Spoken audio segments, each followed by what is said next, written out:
नमस्कार दोस्तों, career classes के इस ऑफिशियल चैनल पर आप सभी का स्वागत है। दोस्तों, आज हम भारतीय सामान्य ज्ञान के महत्वपूर्ण प्रश्नों के बारे में जानेंगे, महत्वपूर्ण क्वेश्चनों के बारे में डिस्कस करेंगे। दोस्तों, जो सामान्य ज्ञान के क्वेश्चन है यानी इंडिया जनरल जो नॉलेज है, तो ये जो क्वेश्चन है ये आपके जो सेंट्रल लेवल की वैकेंसी है, सेंट्रल लेवल की वैकेंसी के अंदर जो एग्ज़ाम है, चाहे एसएससी लेवल का हो, चाहे यूपीएससी लेवल का हो या अदर कोई भी कॉम्पिटिटिव एग्ज़ाम हो, सभी एग्ज़ाम्स के अंदर सामान्य ज्ञान के जो क्वेश्चन है ये पूछे जाते हैं। और दोस्तों, अभी आपके जो फिलहाल एग्ज़ाम चल रहे हैं, जो है अप्लाई हो रहे हैं एसएससी जीडी के, और आगे आने वाली जो परीक्षाएं हैं यानी एसएससी जीडी के जो एग्जाम्स होंगे उसके अंदर भी सामान्य ज्ञान के क्वेश्चन पूछे जाएंगे। यानी जो सेंट्रल लेवल की सभी वैकेंसियों के अंदर भारतीय सामान्य ज्ञान के क्वेश्चन पूछे जाते हैं। तो दोस्तों, लास्ट तक वीडियो में बने रहना है और वीडियो को ध्यान से देखना है, एक एक क्वेश्चन को देखना है, ताकि आपके आने वाले जो भी एग्ज़ाम हैं उन सभी एग्ज़ाम्स के अंदर आपको जो है फ़ायदा मिल सके, अच्छे से आप ताकि एग्ज़ाम को फाइट कर पाओ। तो दोस्तों, जो मोस्ट क्वेश्चन है जो एग्ज़ाम में पीछे पूछे गए हैं और आगे संभावना है कि जो पूछे जाएंगे वो क्वेश्चन मैं आपके सामने लेकर आया हूँ। और जो इम्पोर्टेंट है परीक्षा की दृष्टि से, जो महत्वपूर्ण क्वेश्चन है वो ही क्वेश्चन आज हम करने वाले हैं। तो दोस्तों, ध्यान से वीडियो को देखना है और लास्ट तक वीडियो में बने रहना है। अगर आपको ये वीडियो अच्छी लगे तो वीडियो को लाइक करना है, कमेंट करना है और ज़्यादा से ज़्यादा इस वीडियो को अपने दोस्तों में शेयर करना है। अगर आप इस चैनल पर नए हो तो करियर क्लासेस ऑफिशियल चैनल को सब्सक्राइब कर लेना, बेल आइकन को प्रेस कर लेना ताकि नोटिफिकेशन आपको समय समय पर मिलता रहे। तो दोस्तों, मैं आपको एक और बात बताता हूँ कि जो आपके जो इंडिया सामान्य ज्ञान की यानी भारतीय सामान्य ज्ञान की जो क्लास है ये डेली शाम को 9 बजे लाइव आएगी। यानी डेली शाम को 9 बजे इंडिया लेवल की क्लास लगेगी और मॉर्निंग में सुबह 6 बजे करंट अफेयर की क्लास आती है। और करंट अफेयर की क्लास के अंतर्गत हम वर्ल्ड के और इंडिया लेवल के दोनों प्रकार के जो करंट अफेयर के क्वेश्चन हैं वो क्वेश्चन करते हैं। तो दोस्तों, दोनों ही क्लास को फॉलो करें और देखें ताकि आपके जो आने वाले एग्जाम हैं उनके अंदर आपको फ़ायदा मिल सके। तो दोस्तों, अब सामान्य ज्ञान के प्रश्नों की शुरुआत करते हैं मोटिवेशनल कोड के साथ। तो मोटिवेशनल कोड है, जो मुस्कुरा रहा है उसे दर्द ने पाला होगा, जो चल रहा है उसके पाँव में छाला होगा, बिना संघर्ष के इंसान चमक नहीं सकता, जो जलेगा उस दिए में तो उजाला होगा। जो मुस्कुरा रहा है उसे दर्द ने पाला होगा, जो चल रहा है उसके पाँव में छाला होगा, बिना संघर्ष के इंसान चमक नहीं सकता, जो जलेगा उसी दिए में तो उजाला होगा, उसी दिए में तो उजाला होगा। तो दोस्तों, ये है आज का मोटिवेशनल कोड। तो दोस्तों, अब शुरुआत करते हैं आज के सामान्य ज्ञान के महत्वपूर्ण प्रश्नों की। तो आज का फर्स्ट क्वेश्चन है, हड़प्पा सभ्यता की खोज किसने की थी? हड़प्पा सभ्यता की खोज किसने की थी? तो राइट आंसर होगा ए, दयाराम साहनी ने। हड़प्पा सभ्यता की खोज किसने की थी? तो दयाराम साहनी ने की थी। राइट आंसर ए होगा। अगर पूछे हड़प्पा सभ्यता की खोज कब की थी तो 1921 1921 ईस्वी में दयाराम साहनी ने हड़प्पा सभ्यता की खोज की थी और रावी नदी के तट पर की थी। रावी नदी के तट पर जो हड़प्पा सभ्यता की खोज की थी। और दोस्तों, बात करें तो हड़प्पा सभ्यता की खोज की थी तो सर्वप्रथम हड़प्पा सभ्यता की खोज कहाँ पर हुई? तो इसकी जो खोज है ये पाकिस्तान के पश्चिमी पंजाब प्रांत के अंदर है, सर्वप्रथम खोज हुई थी। और किसके निर्देशन में हुई थी? तो सर जॉन मार्शल, जो भारत के पुरातात्विक विभाग के निर्देशक थे, और सन जॉन मार्शल के निर्देशन के अंदर दयाराम साहनी ने 1921 ईस्वी में रावी नदी के तट पर जो है हड़प्पा सभ्यता की खोज की थी। तो ये आपको ध्यान में रखना है। नेक्स्ट क्वेश्चन है, वह शासक जिसने एक सच्चे जैन मुनि की तरह उपवास के द्वार पर शरीर त्याग दिया था, वह जैन मुनि की तरह, वह कौन से शासक थे जिन्होंने एक सच्चे जैन मुनि की तरह उपवास के द्वार पर अपना शरीर है त्याग दिया था? वह कौन थे? तो इसका राइट आंसर होगा सी, चंद्रगुप्त मौर्य। चंद्रगुप्त मौर्य एक ऐसे शासक थे जिन्होंने सच्चे जैन मुनि की तरह उपवास रख के जो है द्वार पर शरीर त्याग दिए थे। तो राइट आंसर इसका सी होगा। और बात करें चंद्रगुप्त मौर्य, तो ये जो मौर्य साम्राज्य था, मौर्य साम्राज्य के संस्थापक भी थे और चंद्रगुप्त मौर्य को महान सम्राट के नाम से भी जाना जाता है, महान सम्राट के नाम से जाना जाता है। चंद्रगुप्त मौर्य के अगर जन्म की बात करें, अगर आपसे जन्म पूछे तो 345 ईसा पूर्व, यानी 345 यानी ईसा पूर्व का हो गया ईसा मसीह के जन्म से पहले का टाइम, तो 345 ईसा पूर्व में इनका जन्म हुआ था और मृत्यु इनकी 298 ईसा पूर्व के अंदर इनकी मृत्यु हुई थी।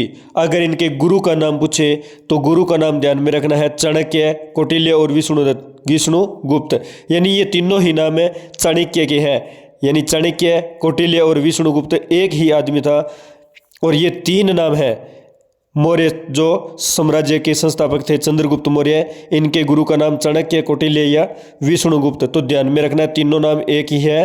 तो या चाणक्य भी दिया हुआ आ सकता है, कौटिल्य भी दिया हुआ आ सकता है या विष्णुगुप्त ऑप्शन के अंदर आ सकता है। तो तीनों में से एक आंसर करना है, ध्यान में रखना है। तीनों में से जो है एक ही ऑप्शन के अंदर आएगा, तीनों एक साथ नहीं आएंगे। नेक्स्ट है तराइन का प्रथम युद्ध 1191 ईस्वी में किसके मध्य लड़ा गया? तराइन का प्रथम युद्ध 1191 ईस्वी में किसके मध्य लड़ा गया था? तो इसका राइट आंसर होगा बी, मोहम्मद गौरी और पृथ्वीराज तृतीय। मोहम्मद गौरी और पृथ्वीराज तृतीय के मध्य 1191 या 1192 भी आ सकता है दोस्तों, ध्यान में रखना। 1191-92 के अंदर जो है तराइन का जो प्रथम युद्ध हुआ था ये लड़ा गया था। और इस युद्ध के अंदर पृथ्वीराज जो तृतीय है, पृथ्वीराज तृतीय की जो है विजय हुई थी। ये आपको ध्यान में रखना है कि इस युद्ध में कौन विजय हुआ था, तो पृथ्वीराज तृतीय इस युद्ध के अंदर विजय हुए थे। और दोस्तों यह युद्ध कहाँ पर हुआ था? तो जो तराइन का प्रथम युद्ध है ये हरियाणा के करनाल जिले के अंदर तरावड़ी क्षेत्र के अंदर हुआ था। हरियाणा जो राज्य है, हरियाणा राज्य का करनाल जिले के अंदर तरावड़ी नामक एक क्षेत्र है, तरावड़ी। और इसी तरावड़ी के अंदर जो है तराइन का प्रथम युद्ध हुआ था और इसी तरावड़ी नामक स्थान से इसका नाम तराइन का युद्ध पड़ा था। नेक्स्ट है बंगाल को मुगल साम्राज्य से पृथक कर स्वतंत्र किया गया। बंगाल को मुगल साम्राज्य से पृथक कर स्वतंत्र किया गया तो किसके द्वारा किया गया था? तो ये पूछा गया है। तो राइट आंसर होगा ए, मुर्शिद कुली खां के द्वारा। यानी बंगाल को मुगल साम्राज्य से पृथक कर, यानी बंगाल को मुगल साम्राज्य से जो विजय दिलाई थी ये अलग किया था। तो किसने किया था? तो ये थे मुर्शिद कुली खां। राइट आंसर ए होगा, मुर्शिद कुली खां के द्वारा जो है बंगाल साम्राज्य को जो है पृथक कर स्वतंत्र किया गया था। नेक्स्ट क्वेश्चन पे चलते हैं।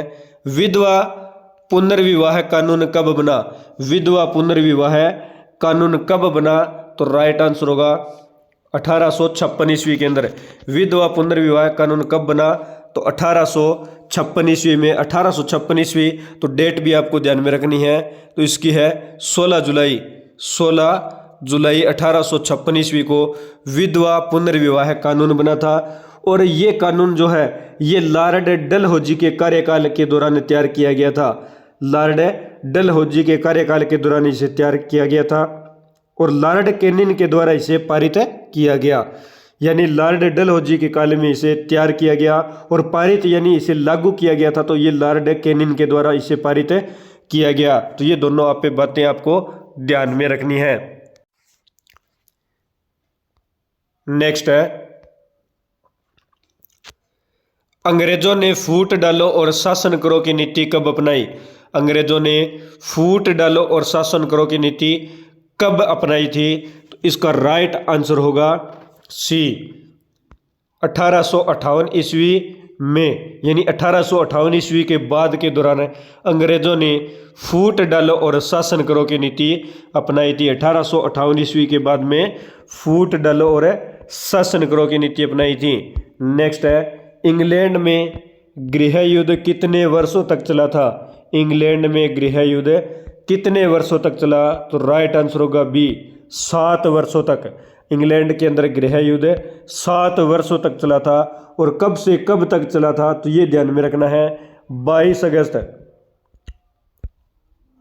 1642 से लेकर 1642 से लेकर और 3 सितंबर 1651 3 सितंबर 1651 तक।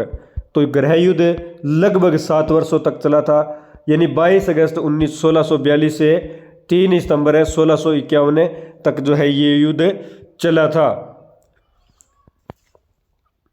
नेक्स्ट क्वेश्चन पे चलते हैं। आर्य भारत में कहां से आए थे? आर्य भारत में कहां से आए थे? तो राइट आंसर होगा सी, केंद्रीय एशिया से। केंद्रीय एशिया यानी ये ध्यान में रखना मध्य एशिया, यानी आर्य भारत में कहां से आए थे? तो राइट आंसर होगा सी, केंद्रीय एशिया या मध्य एशिया से जो है आर्य भारत के अंदर आए थे।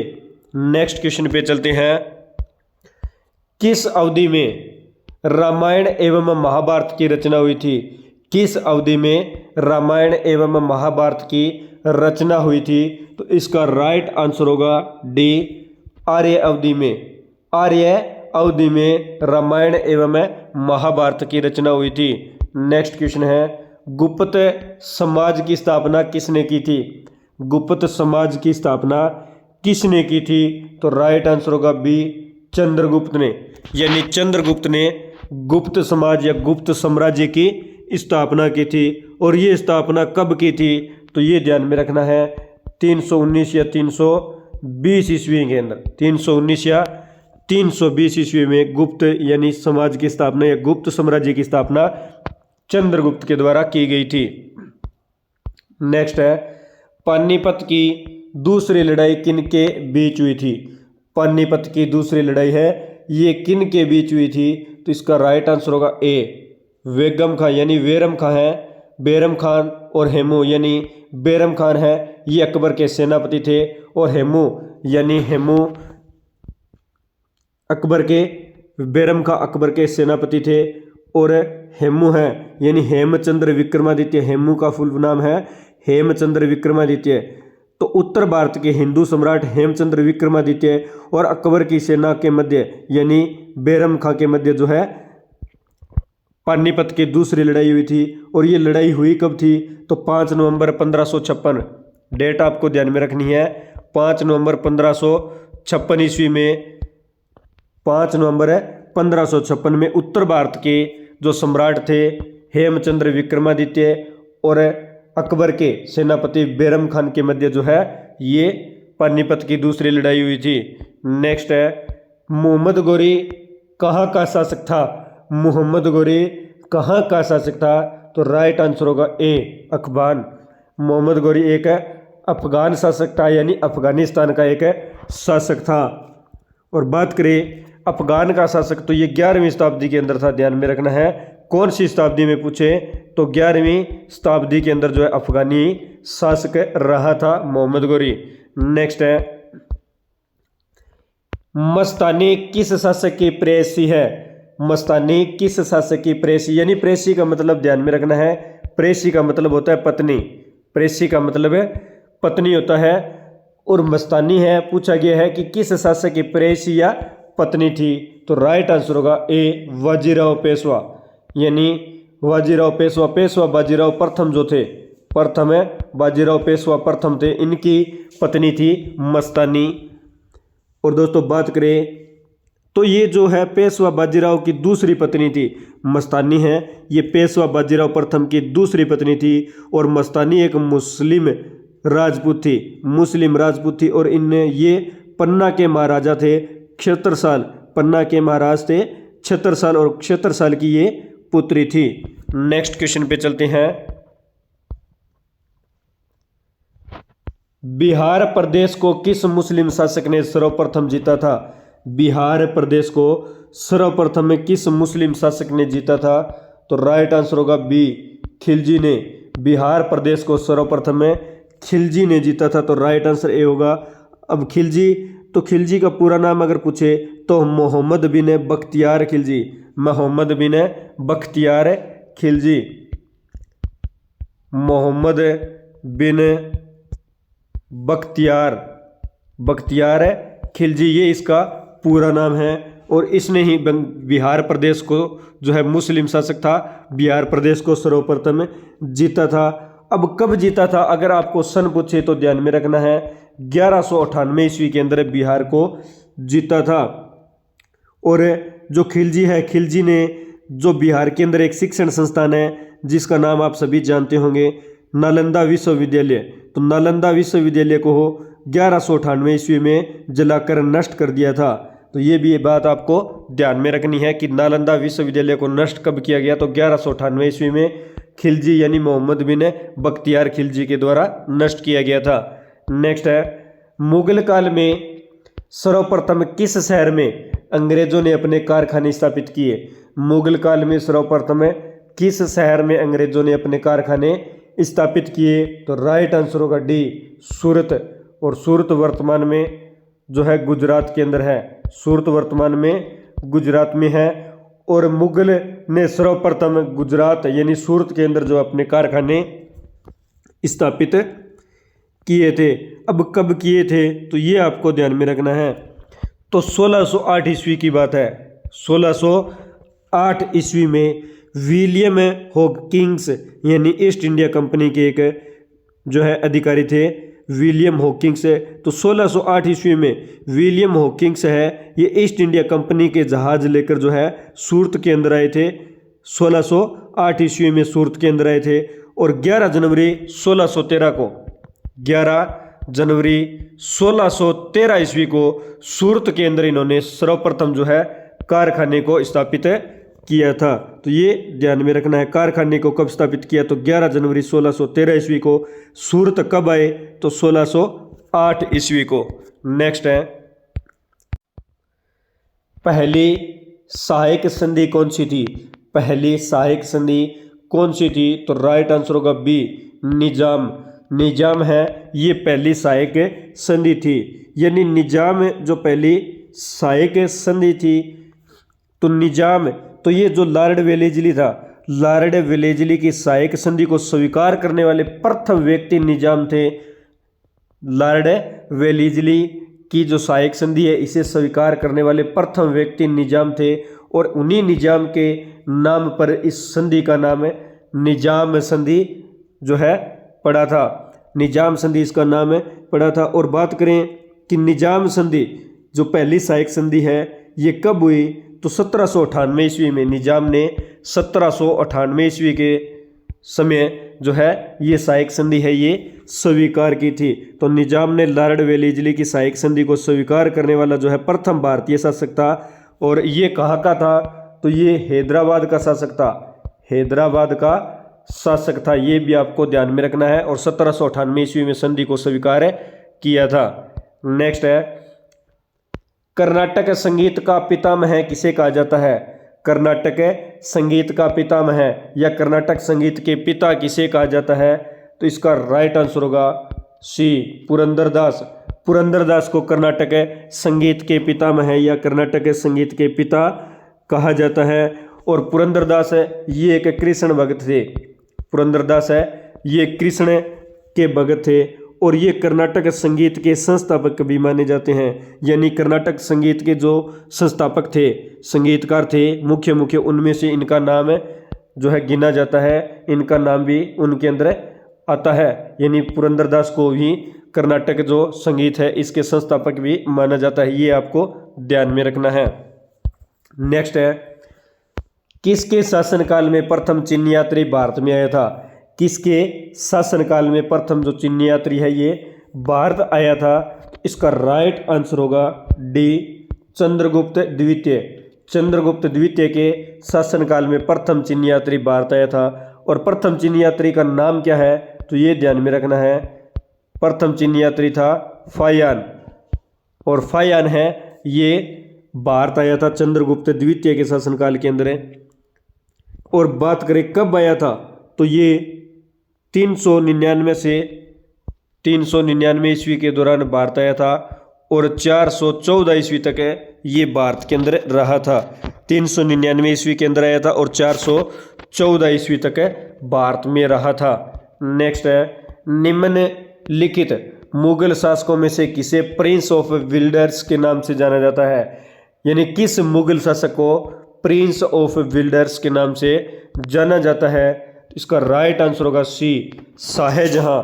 शाहजहां को प्रिंस ऑफ विल्डर्स के नाम से जाना जाता है। और शाहजहां हैं ये पांचवें मुगल शहंशाह थे, पांचवें नंबर के मुगल शहंशाह थे और इन्हें ही प्रिंस ऑफ विल्डर्स के नाम से जाना जाता है। और शाहजहां हैं ये जहांगीर के पुत्र थे, शाहजहां जहांगीर के पुत्र थे। और दोस्तों शाहजहां अपनी जो न्यायप्रियता और वैभव विलास के लिए लोकप्रिय भी थे। नेक्स्ट है, सिख समुदाय के अंतिम गुरु। सिख समुदाय के अंतिम गुरु कौन थे? तो इसका राइट आंसर होगा गुरु गोविंद सिंह। गुरु गोविंद सिंह थे ये सिख के अंतिम गुरु, यानी सिखों के 10 गुरु हुए थे, तो 10वें गुरु है ये गुरु गोविंद सिंह थे। और बात करें गुरु गोविंद सिंह की, अगर जन्म की बात करें तो 12 दिसंबर 1966, 12 दिसंबर 1966 ईस्वी में इनका जन्म हुआ था, तो ये आपको ध्यान में रखना है। और इनका जन्म हुआ कहाँ पे था? तो गुरु गोविंद सिंह जी का जन्म 12 दिसंबर 1966 ईस्वी में बिहार के अंदर हुआ था। और इनकी जो मृत्यु है ये 7 अक्टूबर 1708, 7 अक्टूबर 1708 ईस्वी को महाराष्ट्र के अंदर इनकी जो है मृत्यु हुई थी और बिहार में इनका जन्म हुआ था। और जो पवित्र ग्रंथ है गुरु ग्रंथ साहिब, गुरु ग्रंथ साहिब को जो पूरा करने वाले थे ये गुरु गोविंद सिंह जी थे। गुरु गोविंद सिंह जी ने जो गुरु धर्म का जो पवित्र ग्रंथ है गुरु ग्रंथ साहिब इनको पूरा किया था, तो ये 10वें व अंतिम गुरु थे। अगर आपसे पूछे कि सिख समुदाय के प्रथम गुरु कौन थे, तो वो प्रथम गुरु थे गुरु नानक देव जी। गुरु नानक देव जी सिख समुदाय के प्रथम गुरु थे। नेक्स्ट है, कुचिपुड़ी नृत्य कहाँ आरंभ हुआ था? कुचिपुड़ी नृत्य कहाँ आरंभ हुआ था? इसका राइट आंसर होगा बी, आंध्र प्रदेश। यानी भारत की जो है राज्य, भारत के राज्य आंध्र प्रदेश के अंदर कुचिपुड़ी नृत्य है ये आरंभ हुआ था। और बात करें कुचिपुड़ी नृत्य की, तो यह नृत्य यह भारत के अंदर प्रसिद्ध, कुचिपुड़ी नृत्य प्रसिद्ध शैली है। कुचिपुड़ी नृत्य भारतीय की एक प्रसिद्ध शैली है और ये 7वीं शताब्दी के अंदर कर्नाटक के अंदर आंध्र प्रदेश के अंदर कब शुरू हुआ?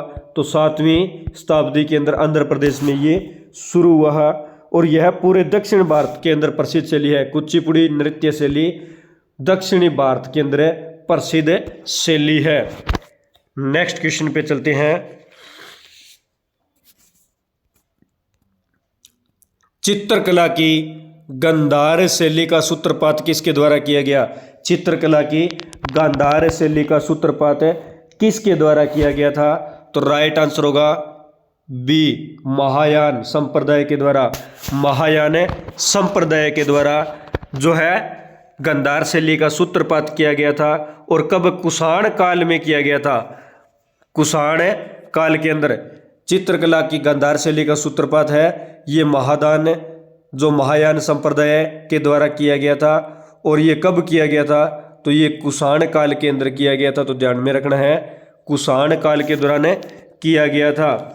और दोस्तों बात करें तो गांधार शैली को ग्रीको रोमन या हिंदू यूनानी कला भी कहा जाता है। गांधार शैली को ग्रीको रोमन या हिंदू यूनानी कला भी कहा जाता है, ये आपको ध्यान में रखना है। नेक्स्ट है, ताजमहल की डिजाइन तैयार करने वाला वास्तुकार कौन था? ताजमहल की डिजाइन तैयार करने वाला वास्तुकार कौन था? तो इसका राइट आंसर होगा बी, उस्ताद ईसा। उस्ताद ईसा या इन्हें उस्ताद अहमद लाहौरी के नाम से भी जाना जाता है। उस्ताद अहमद लाहौरी, और इन्हीं नाम से इन्हें जाना जाता है। तो ताजमहल का डिजाइन को तैयार करने वाले व्यक्ति उस्ताद ईसा या उस्ताद अहमद लाहौरी के नाम से इन्हें जाना जाता है।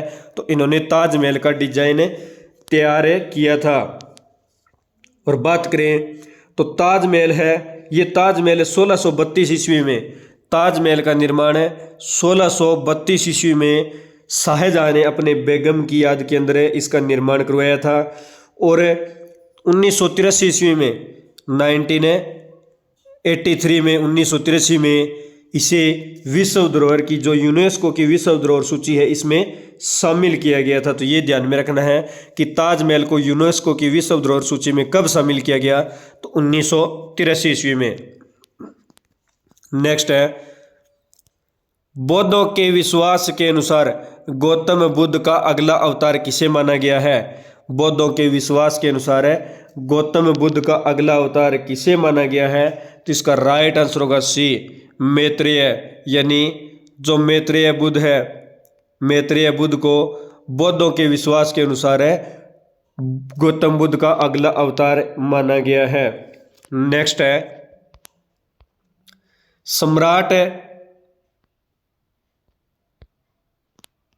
सम्राट अकबर ने निम्न में से किस महल का निर्माण फतेहपुर सीकरी में करवाया था। सम्राट अकबर ने किस महल का जो निर्माण है ये फतेहपुर सीकरी में करवाया था, तो राइट आंसर होगा सी, पंचमहल का। सम्राट अकबर ने पंचमहल का निर्माण फतेहपुर सीकरी में करवाया था। और बात करें पंचमहल, तो पंचमहल की जो 4 मंजिले इमारत है ये बौद्ध मंदिर से प्रेरित मिलती है।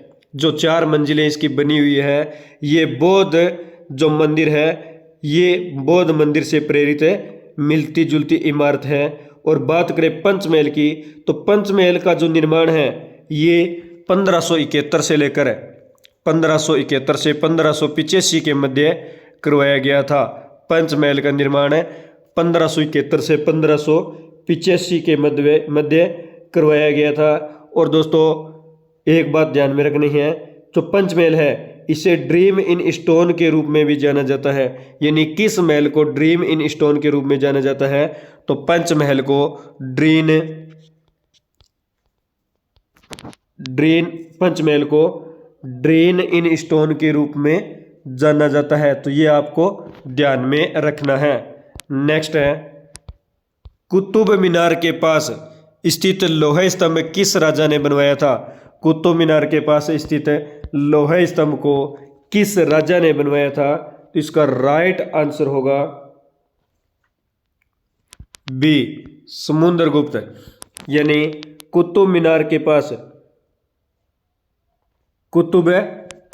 पास है जो स्थित लोहे स्तंभ है इसका निर्माण किसने करवाया था, तो सॉरी राइट आंसर होगा ए, चंद्रगुप्त द्वितीय। चंद्रगुप्त द्वितीय ने जो है लोहे स्तंभ का निर्माण करवाया था। और लोहे स्तंभ के बारे में आपको बताऊं तो लोहे स्तंभ ये 7 मीटर ऊंचा है। अगर इसकी ऊंचाई पूछे तो लगभग 7 मीटर, यानी 7 प्लस है इसकी ऊंचाई, 7.23 मीटर जो है इसकी ऊंचाई है। तो 7 मीटर इसकी ऊंचाई है। अगर इसका वजन पूछे तो लगभग इसका वजन 6096 किलोग्राम, 6096 किलोग्राम जो है इसका वजन है। और चंद्रगुप्त के द्वारा जो इसका निर्माण है ये कब करवाया गया था, तो लोहे स्तंभ का निर्माण 402 ईस्वी में, 402 ईस्वी में लोहे स्तंभ का निर्माण चंद्रगुप्त द्वितीय यानी चंद्रगुप्त विक्रमादित्य के द्वारा करवाया गया था। नेक्स्ट है, स्वामी दयानंद सरस्वती ने किस समाज की स्थापना की थी। स्वामी दयानंद सरस्वती ने किस समाज की स्थापना की, तो राइट आंसर होगा बी, आर्य समाज की। स्वामी दयानंद सरस्वती ने आर्य समाज की स्थापना की थी। तो आर्य समाज की स्थापना कब की थी, तो 10 अप्रैल 1875 ईस्वी में आर्य समाज की स्थापना की थी। तो ये ध्यान में रखना है। और कहाँ पर की थी, तो मुंबई में आर्य समाज की स्थापना 10 अप्रैल 1875 ईस्वी के दौरान दयानंद सरस्वती ने मुंबई में इसकी स्थापना की थी। तो ये ध्यान में रखना है। नेक्स्ट क्वेश्चन पे चलते हैं। निम्न में से किसने इबादत खाना बनाया था। निम्न में से किसने इबादत खाना बनाया था, तो राइट आंसर होगा ए, अकबर ने। अकबर ने इबादत खाना बनाया था। और ये फतेहपुर जो सीकरी है, फतेहपुर सीकरी के अंदर जो है इबादत खाने का निर्माण करवाया गया था। और इबादत खाने का निर्माण क्यों करवाया गया था? तो जो विभिन्न धर्मों के बारे में जानने की अपनी उत्सुकता की वजह से, विभिन्न धर्मों के बारे में जानने की अपनी उत्सुकता की वजह से जो है अकबर ने फतेहपुर सीकरी के अंदर इबादत खाने का निर्माण करवाया था। और निर्माण कब करवाया था? तो 1757 में इबादत खाने का निर्माण 1575 ईस्वी में 1575 ईस्वी के दौरान फतेहपुर सीकरी में अकबर के द्वारा इबादत खाने का निर्माण करवाया गया। और इन्होंने अपने जो सभी धर्म है, सभी धर्मों के बारे में जानकारी पाने के लिए अपनी जो इच्छा है उसके अनुसार जो है इबादत खाने का निर्माण करवाया था। नेक्स्ट है, भारत की प्रथम महिला शासक बनी थी। भारत की प्रथम महिला शासक बनी थी या भारत की प्रथम महिला शासिका कौन थी? तो राइट आंसर होगा बी, रजिया बेगम या रजिया सुल्तान। रजिया बेगम या रजिया सुल्तान के नाम से भी जाना जाता है। तो रजिया बेगम है, ये भारत की प्रथम महिला शासिका थी और ये दिल्ली की सल्तनत की गद्दी पर बैठी थी, यानी दिल्ली की सुल्तान बनी थी, दिल्ली सल्तनत की गद्दी पर बैठी थी। और दिल्ली सल्तनत की गद्दी पर कब बैठी थी? तो 1236 ईस्वी में, 1236 ईस्वी में 10 नवंबर 1236 ईस्वी को रजिया सुल्तान दिल्ली सल्तनत की गद्दी पर बैठी थी, ये ध्यान में रखना है। और ये प्रथम महिला शासिका थी। नेक्स्ट क्वेश्चन है, टीपू सुल्तान कहाँ का शासक था? टीपू सुल्तान कहाँ का शासक था? तो राइट आंसर होगा सी, मैसूर। टीपू सुल्तान कहाँ का शासक था? तो टीपू सुल्तान मैसूर का शासक था। और मैसूर वर्तमान में कर्नाटक के अंदर है। मैसूर वर्तमान में कर्नाटक में है और टीपू सुल्तान मैसूर का शासक था। और मैसूर का शासक 1761 ईस्वी की में बना था। टीपू सुल्तान है, ये 1761 ईस्वी में मैसूर का शासक बना था। इनके पिता का नाम हैदर अली था और हैदर अली ने इन्हें शेर ए मैसूर की खिताब से नवाजा था। तो ध्यान में रखना है कि टीपू सुल्तान को शेर ए मैसूर के खिताब से किसने नवाजा? तो इनके पिता थे हैदर अली। हैदर अली ने इन्हें इसे नवाजा था। और टीपू सुल्तान की मृत्यु कब हुई थी? तो ये ध्यान में रखना है 4 मई 1799। 1799 में इनकी मृत्यु हुई थी। तो दोस्तों आज हमने भारतीय सामान्य ज्ञान के महत्वपूर्ण प्रश्नों के बारे में जाना, महत्वपूर्ण क्वेश्चनों के बारे में डिस्कस किया। दोस्तों अगर आपको ये सामान्य ज्ञान की वीडियो अच्छी लगी तो वीडियो को लाइक करना, कमेंट करना और ज़्यादा से ज़्यादा इस वीडियो को अपने दोस्तों में शेयर करना। अगर आप इस चैनल पर नए हो तो करियर क्लासेज ऑफिशियल चैनल को सब्सक्राइब करना और बेल आइकन को प्रेस करना ताकि नोटिफिकेशन आपको समय समय पर मिलता रहे। और दोस्तों भारतीय सामान्य ज्ञान की जो क्लास है ये डेली शाम को 9 बजे जो है लाइव आएगी। और सुबह मॉर्निंग में डेली सुबह 6 बजे करंट अफेयर की, यानी वर्ल्ड और इंडिया लेवल की जो करंट अफेयर की क्लास है ये सुबह मॉर्निंग में 6 बजे लाइव आएगी। तो दोनों क्लास को देखें ताकि आपको आने वाले जो एग्ज़ाम है सेंट्रल लेवल के उन सभी एग्ज़ाम में आपको फ़ायदा हो। तो मिलते हैं नेक्स्ट वीडियो में। धन्यवाद दोस्तों। जय हिंद, जय भारत।